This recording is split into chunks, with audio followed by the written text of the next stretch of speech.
I found out I was pregnant.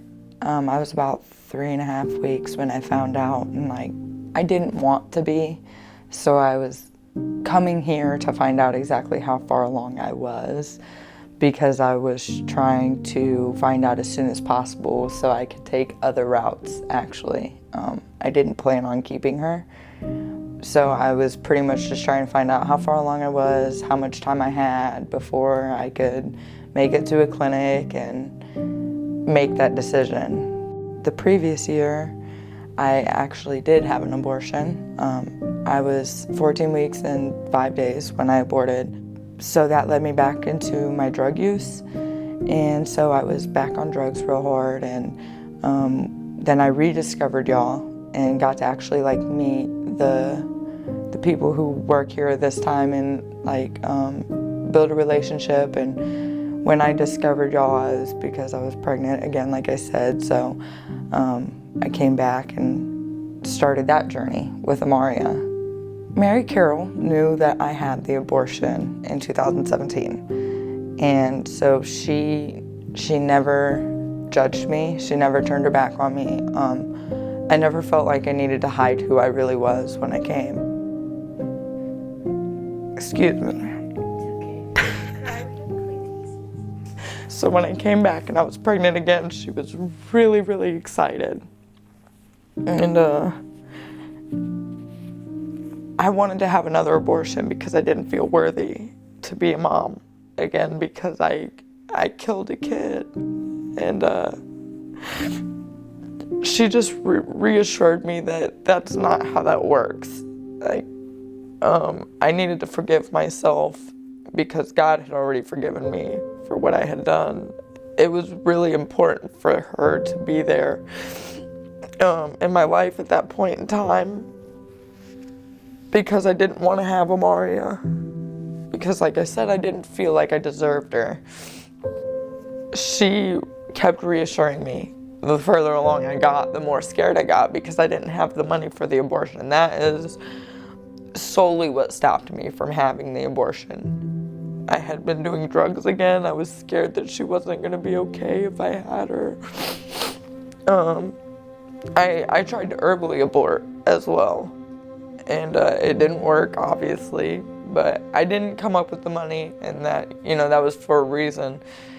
And I'm really grateful that I didn't, because it's like the Hope Clinic's almost like a family to me, because just like my mom doesn't judge me and she's supportive, like y'all as well are there for me. And ultimately I have my kid because I had the support from the Hope Clinic and my mom. I know that when I come into the Hope Clinic, I'm not going to be in and out in 15 minutes like I planned, ever, because I'm just so excited to see the people that work here, and they're always excited to see us, and I know that if I needed anything, I could reach out. Someone would be there. I don't have friends, and my family's not really there. It's just me and my mom and my kids. So it's very important to me that y'all are here, because I don't have that reassurance in my life. So thank you. You don't have to be alone. If you're alone, it's because ultimately you choose to be. Because there are people that care, and this is the place for that. No matter what you're going through, no matter what you've done. I mean, I aborted a kid, and Mary Carol begged me not to do it. She wasn't trying to make me do something I didn't want to do, but she just didn't want me to carry the regret for the rest of my life, in which I will. I'm forgiven by myself and God, but she didn't want me to experience this.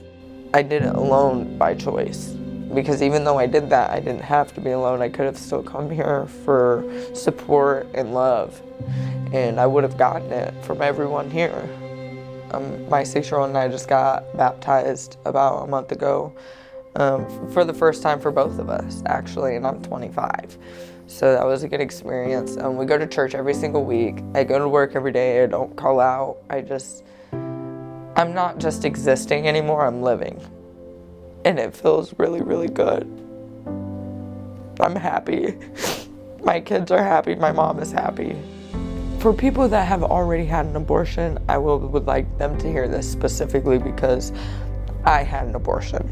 And so when I found out I was pregnant, it was easier to want another abortion than to want to have that child.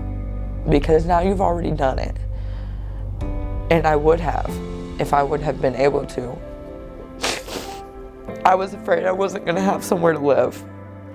I was afraid that I wasn't gonna have the support, and that's just absurd anyways because I know my mom. I know y'all. I know the people at my church. You know, it's just absurd. I knew I would have support. But don't do it. Because even when you forgive yourself, that's not something you heal from. It doesn't go away. Don't do it. Don't do it. You feel everything. They give you amnesia medicine, but you remember. You remember everything.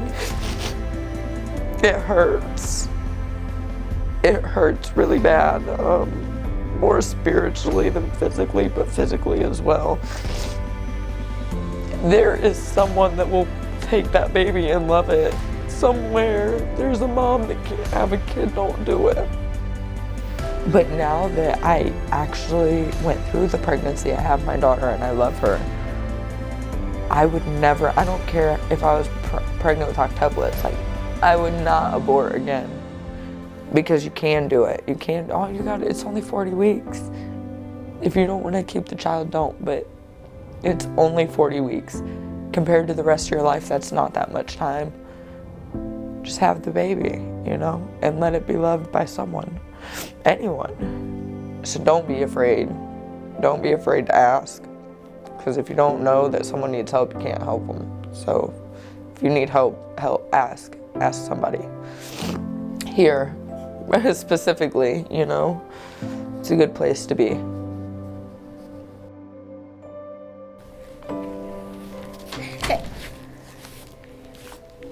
You want to tell them who you are? I'm Aaliyah.